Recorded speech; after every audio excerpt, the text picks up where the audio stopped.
Alors, prise de tête ou prise de conscience? Aujourd'hui, je voudrais vous parler du voyage de mon monde vers le monde de l'autre. J'ai pris conscience ce matin, suite à une difficulté que j'ai à gérer le temps d'écran que passe l'un de mes ados avec son GSM. Et tout d'un coup, il m'est venu un parallèle, une image que j'ai envie de vous partager, qui est la suivante. Si j'ai vraiment envie de chercher à comprendre quelqu'un, imaginons que moi je sois très montagne et que l'autre soit très mer, eh bien, tant que je vais juste écouter l'autre me raconter « Ah ouais, mais la mer, c'est tellement bien » et moi « Ah ben non, mais la montagne, il n'y a rien de tel, etc. » Et je pense que dès qu'il va me parler de quelque chose, je vais avoir envie de réagir. Je vais entendre en tout cas des petites voix en moi qui vont me dire « Oui, mais quand même, la montagne, il y a ceci, etc. » Et ça va être difficile de le rejoindre. Alors que si je vais le rejoindre une journée physiquement à la mer, eh bien, quand je suis sur place, je peux me dire, voilà, moi je sais que j'aime la montagne, je reste fidèle à la montagne, mais je fais la démarche d'aller pour un moment à la mer. Et quand je serai à la mer, là, je pourrai être tout à lui, il pourra vraiment me dire, waouh, mais regarde, c'est magnifique, c'est étendu, moi cette sérénité que m'apporte la vue des vagues, cette immensité, je me sens vraiment unie à cet espace infini, etc., etc. Tout ce qui va pouvoir me dire qu'il reçoit comme bénéfice d'être à la mer. Et puis, quand je suis ici, ça me permet de ne plus penser à ci et à ça, etc. Tout ce que ça lui évite aussi comme chose peut-être pénible. Et là, je ne serai plus connectée à ma montagne, mais je serai à 100% avec lui à la mer. Je pourrai goûter ce que c'est l'expérience que d'être à la mer. Je vais peut-être y prendre goût en partie, découvrir des choses dont je n'avais pas conscience. Et là, je vais pouvoir être 100% avec lui, dans son monde, et donc je vais le rejoindre.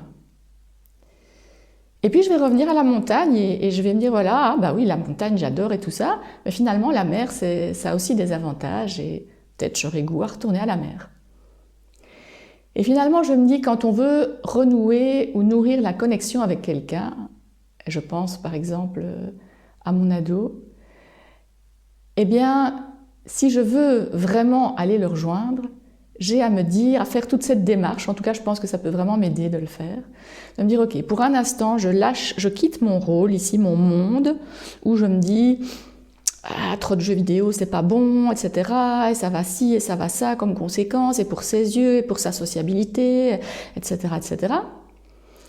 Je laisse ça un moment, je ne me lâche pas la main, je sais que voilà, tout ça c'est mon monde, je suis alignée avec ce que je pense pour l'instant et c'est ok. Mais là, j'ai juste envie d'aller le rejoindre là où il est. Et j'ai envie de le rejoindre pleinement, sans avoir envie de répondre directement et d'avoir toutes ces petites voix qui viennent en temps réel et contre lesquelles je ne peux rien, parce que c'est juste des réactions de mon monde qui a peur de se faire envahir par son monde et que je change des choses et que j'ai plus la possibilité de rester là où je veux être. Et donc, je peux aller le rejoindre à 100%, en toute sécurité, en toute sérénité, et vraiment être là dans cette démarche, mais qu'est-ce que ça t'apporte? Ah ouais, d'accord, ah ouais, et donc quand tu es là-dedans, ah ouais, tu vis ça, tu sens ça, etc. Peut-être je vais le sentir dans mon corps aussi. Et du coup, ah bah oui, ok, tu penses pas à ci, et du coup t'es pas en train de te répéter ça ou de ressentir ça qui est vraiment pénible pour toi maintenant. Ah bah oui, ouais, ça tient la route tout ça. Et vous voyez, je pense que ça peut vraiment m'aider, peut-être vous aussi, à aller rejoindre quelqu'un là où il est, avec beaucoup moins de jugement, beaucoup moins d'envie de réagir au quart de tour, et donc de recréer du nous, de nourrir ce lien, de sentir vraiment la connexion. Et je suis sûre que l'autre va aussi se ressentir rejoint bien plus que si j'étais restée sur mes positions, que si j'étais restée chez moi, entre guillemets, dans mon monde. Et donc je pense que ça peut vraiment être très nourrissant et fructueux pour la relation avec l'autre. Et donc si c'est la priorité que j'ai d'améliorer et de nourrir cette relation, eh bien voilà, c'est quelque chose, je pense, que je vais vraiment essayer de conscientiser comme démarche, puisque c'est tout frais, c'est une prise de conscience que je vous partage.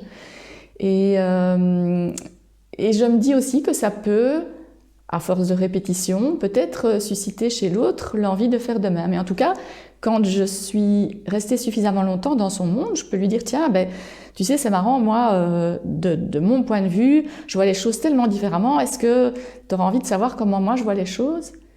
Et peut-être que l'autre va dire, ah oui, oui, dis-moi, peut-être qu'il n'aura pas les moyens de venir jusque chez moi et qu'il va réagir en cherchant à argumenter sa position.